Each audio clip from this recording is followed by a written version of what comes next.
Hey Andrew, how's it Hey going? Pat, how's things, man? Yeah, good man. So you've got to be almost packed. Surely, the visas are done, bags are packed, saying goodbye to the friends and family. It's getting to that point, isn't it?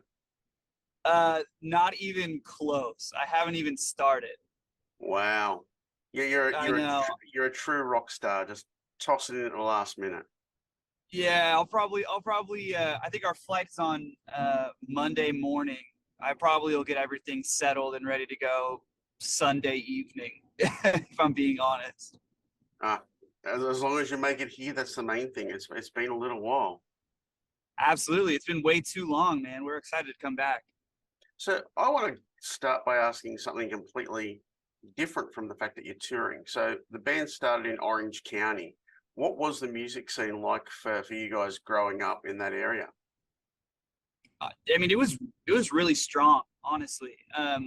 Orange County and Southern California in general has always had a pretty strong music scene, especially with like punk and hardcore. There's a lot of like really awesome bands that have come out of our area. So, when I was in high school and stuff, when I started going to shows and involving myself in the local community and the local scene, um, it was very much like the era of metalcore and a lot of bands that were doing the synchronized kind of crabcore stuff on stage and Yep. whatnot.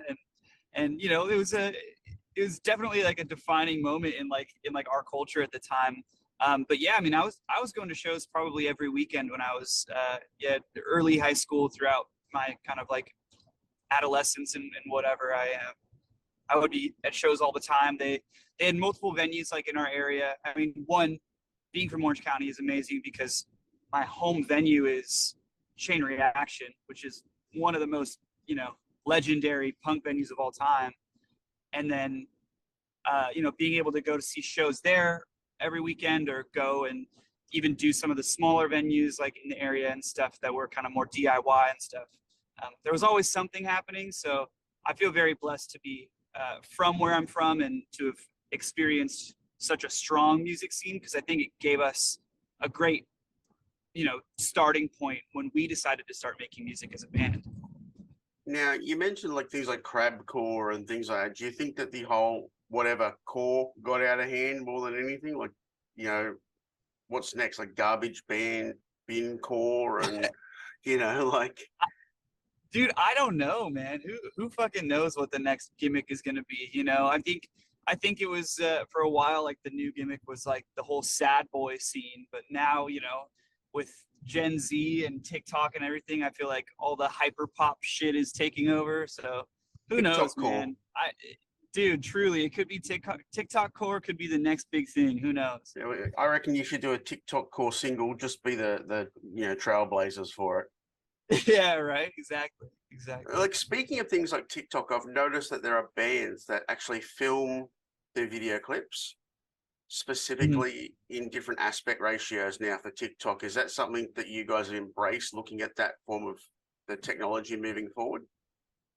To be honest, like we probably should embrace it more than we do. We're all pretty out of touch when it comes to like staying super relevant on like the new forms of social media that have kind of started to define our whole scene. Um, but yeah, we truthfully like we're not super active on TikTok, and it's something that we need to get better about so that we actually can start uh, I think reaching out to like a new audience and whatever. And I think that that's definitely going to be something that we try to do on this next record cycle because we have a new record coming out this year, and I think it's going to be very important for us if we want to stay relevant to obviously tap into some of those lanes and try our best. So I'm sure that it'll be something that'll be more on our minds as new music is coming out, but yeah, if I'm being honest, we're pretty bad at it, and we slack pretty hard when it comes to staying up to date with TikTok. Well, that's all right because you've made up for it with those awesome new vinyl variants. So vinyl is coming back. I'm a kid of the 70s and 80s, so vinyl was my thing. But those new Sure. variants that you brought out for the singles are amazing. So congratulations on that because I think a lot of bands just go, "Oh, I'm going to release it on vinyl and that's it," or I'm going to do a splatter vinyl because everyone's doing splatter vinyl, but it looks like you guys have really invested into making something special out of it. So whose idea was to do all the different art and variants for it? Yeah, I mean, we just love you know, like we're vinyl collectors ourselves, you know, and that's something that's always very much on the forefront of our minds as far as when we're releasing new music and when we have something special that we can give to our audience and our fan base. You know, having those really limited pressings and the different limited vinyl and artwork pairings and whatnot, they just create such fun, timeless collector's pieces that you know, the vinyl aficionado is going to be like, oh man, I gotta jump on this right now. I gotta get this vinyl, because eventually someday, who knows, like depending on how rare it is, like maybe it could be worth, you know, lots of money someday or whatever, or just to add it to your collection. I mean, we have plenty of fans who um, literally have every single one of our vinyl variants that exists. There's a girl in particular who lives here in the States. Her name's Eliza, and every so often she'll post us, like, or she'll tweet at us with like a picture of you know, her collection, and it's literally an entire spread of every single one of our vinyl variants, like variants that I don't even own personally that she has, and you know, that she's just Wow. kind of like collected over the years. And yeah, it's really cool, man. So we always try to do something special for, you know, the people who really want it. And obviously vinyl is so hot right now, and it takes a long time to get and it takes a long time to produce, and you know, being able to have as much of it as possible is always a nice thing for people. As a vinyl nerd, I've got to ask, what's your rarest piece that you've got? Oh man, that's a good question. Honestly, I don't know. I have a I do have an original pressing of a tribe called Quest.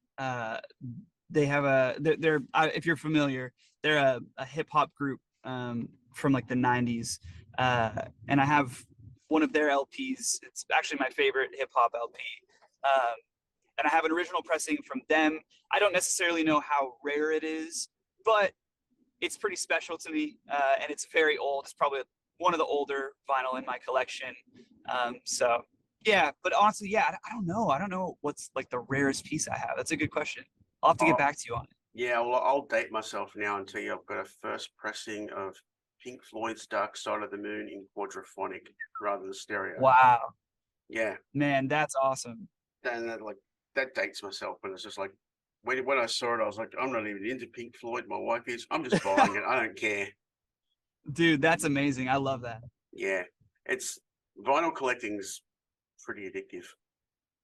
Yeah, absolutely. You know, there was a time in my life where I feel like uh I spent way more money on collecting vinyl than I really should have, you know. Yeah. And maybe I've become a little bit more careful, a little bit more responsible with my spending these days. But I certainly, you know, when I see records that I'm like, man, I can't live without this, I always have to pick them up. So Yeah. Now you're here next week. You know, as you said, you'll likely throw some stuff in a bag in a couple of days and head our way with Boston Manor. What's your yeah. connection with the Boston Manor guys? Yeah, have you done touring before? Oh yeah, we've toured with them. This will be our fourth time touring together. We love those dudes. They're straight up some of our best friends that we've made through music. I mean, we met them on Warped Tour 2017 Mhm. because we were playing the Full Sail stage together, and then yeah, became really close with them and Trophy Eyes, obviously from Australia, because they were on our same stage as well. Um, so yeah, we became really close with them, and then in 20 either 2017 or 2018, I can't remember what it was, when we did one of our headliners in the US. Um, we had Boston Manor as direct support for us on that tour in the US, and then last year they had us on their headlining tour in the UK as direct support. So now it's nice that we get to do an Australian tour co-headlining with them. Yeah, truly, they're the most talented dudes, and they're some of our best friends. And every time that we tour with them, it's just such a fun time. So we're really looking forward to it. I bet. Now, speaking of festivals, when we were young festival, holy shit, like how many bands are on that damn thing in December? Oh my gosh, yeah, it's gonna be insane, man. I'm very excited for it. Original lineup, Blink 182. It's gonna be crazy. Like, is it more than one stage? Like, is it going to be a couple of different stages? Because there's so many bands. Yeah, I believe so. I think it's two or three stages, maybe even four. I didn't go to this year's or the one that happened at the end of last year. I didn't go to that fest, so I'm not sure what the setup is like. But I believe it is multiple stages, and then the lineup is the same both days in a row. Yeah, I mean, from what I heard, it was a great success. And so we're really looking forward to being a part of it this year. See, that actually works really well doing 2 days for the conflict. So if you miss a band on day one, you just pick them up on day two, it'll work perfect. Absolutely. Yeah, it's kind of perfect. So you guys are almost 10 years into your career. What do you think your biggest lesson that you've personally learned is in that time? Oh man. I I don't know. I mean, it's funny, like we've grown so much since we started touring, you know, and since we started the band really. And I think that it's hard to pinpoint one lesson necessarily, because I think I learn new things every day, and I grow every day, like in this world and in this career. Like there's so much kind of still developing, and I still have so much to learn. But you know, I think one of the things that I kind of,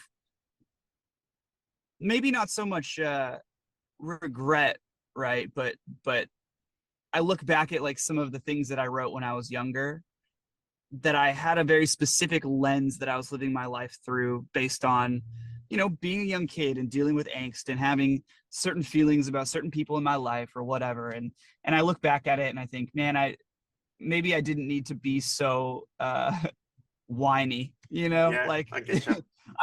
I've sort of come to the realization that, and you know, I'm sure this happens with growing up, but you know, for one example in particular, right? One of our most popular songs when we were first starting out, a song called 19. It's about my relationship with my father, and how, you know, I felt like my dad never really believed in me, and all these sorts of things. And me kind of, you know, that was sort of, you know, my way of showing him like, no, like I'm going to do what I want to do because it's what I love and whatever.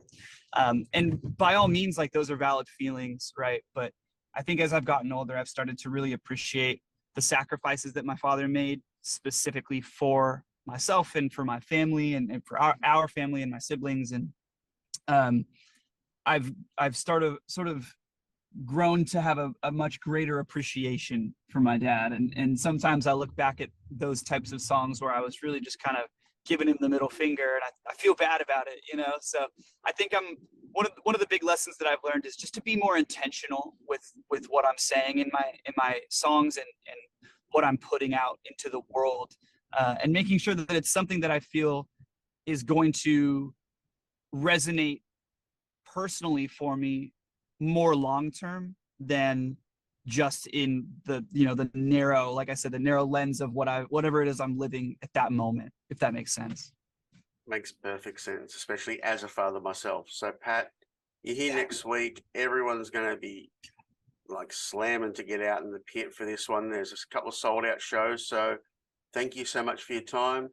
You've got a bunch more interviews that you're gonna, you know, end up having a sore throat by just from the interviews, dude. So, like, I'll let you get to it, and we'll Awesome. see you next week.